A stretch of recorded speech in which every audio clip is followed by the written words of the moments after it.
Alright guys, welcome to your 58th Java tutorial, and in this tutorial I'm going to be talking about the two types of classes.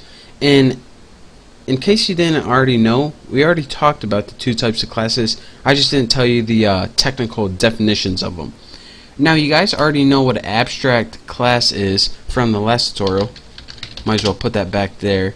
So an abstract class is a class that you can't create objects from. So it's only useful for polymorphism and inheritance and stuff like that. In these other classes that aren't abstract, even though they don't have a name, people call these classes concrete. And a concrete class is a class that's specific enough where you can make an object, you can make an object from it. So even though it doesn't say concrete, that's what people call it, just because they have to call it. They just don't want to be like not abstract. So again, food, you wouldn't want to create something because it's too broad a topic, but tuna and pot pie, those are pretty specific, aka concrete. So you can create objects from concrete classes but not abstract. So again, let me demonstrate this by saying, alright, whenever we try to create a food object, it's too broad and abstract, so it gets an error. But if we go ahead and create, we can have this food reference. But if we create it from the class like new tuna, since this isn't abstract, we don't get, well, if I got rid of that, then we wouldn't get an error right here because tuna has no restrictions. We can create objects from this. Now, let's get rid of this and move on to our next topic. And so, you know what an abstract class is, and it pretty much is useless unless you extend it or it's inherited from something. And as you can see, tuna inherits food and pot pie inherits food. If nothing inherited food, it'll be useless because you can't create objects from it. So that's what an abstract class is. But just to make things more confusing, I want to tell you that methods can be abstract too. And what exactly is an abstract method? Well, an abstract method is a method that must be overwritten. So for example, we created this method in food, and since tuna and pot pie inherited food, we created a method eat in tuna and a method eat in pot pie, and both of these overwrote food. I mean, this wasn't necessary that we created these methods, but we did it anyways just for fun. So again, an abstract method is a method that must be overridden. In a sense, it must be overwritten, which means you need to create a body for it. Then this body in the main food class right here, this is unnecessary whenever you're creating an abstract method. So let's go ahead and create an abstract method right here. Let's go ahead and get rid of everything in our food class. How would we create an abstract method? Pretty much the only thing you need to do is add the head and a semicolon. So do public, we'll make it public, abstract, since it's an abstract method, void eat, since it doesn't return anything and it's named eat. And now you can see this is a method, but it doesn't have a body. And if you're saying, alright, I never created a method without a body, well, since tuna needs to overwrite it, pretty much it needs to create a body for it, and pot pie needs to create a body for it as well, then that is why in your declaration right here, you don't need a body right here.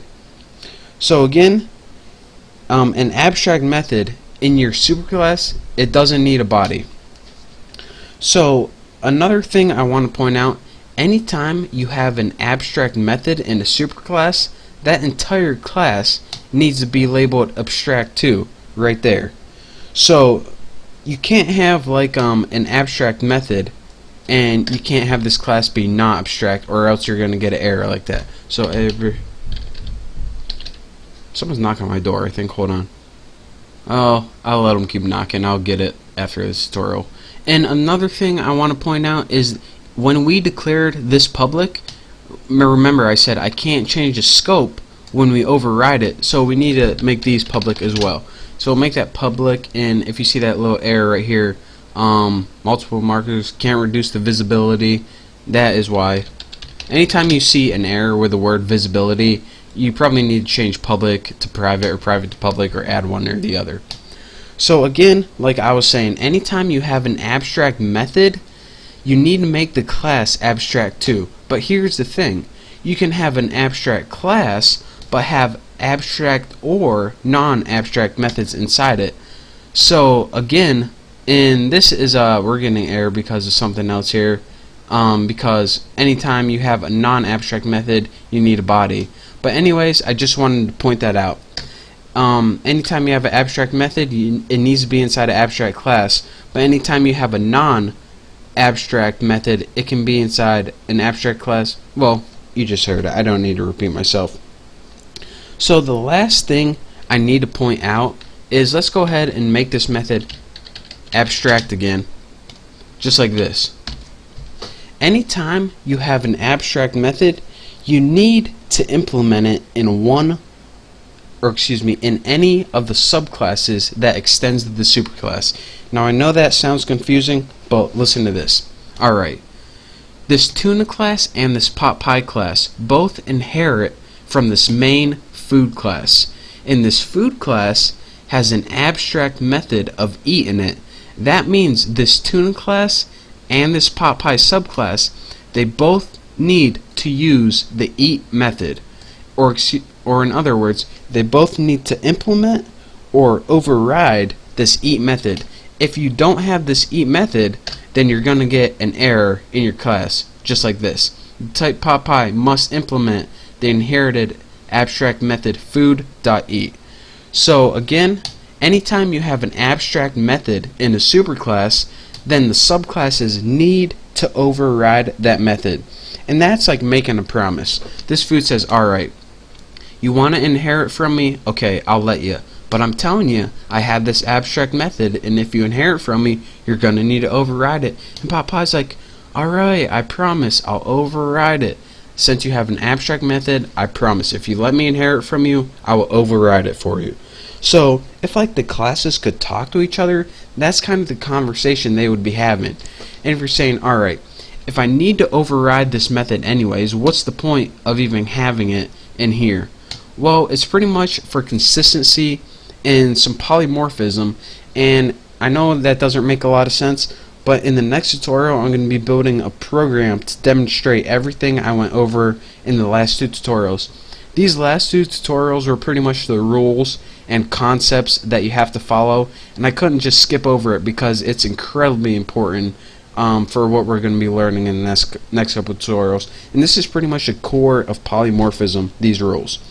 So in like 5 tutorials ago, when I called a class, or excuse me, it was an interface and I implemented it, that's what implemented means. Implement means pretty much you need to override the abstract methods. So that's enough for this tutorial. I probably should go see who's knocking on my door, but thank you guys for watching. Don't forget to subscribe. Oh, I got like phlegm building up in my throat. But anyways, thank you guys for watching. Don't forget to subscribe, and I will see you next tutorial.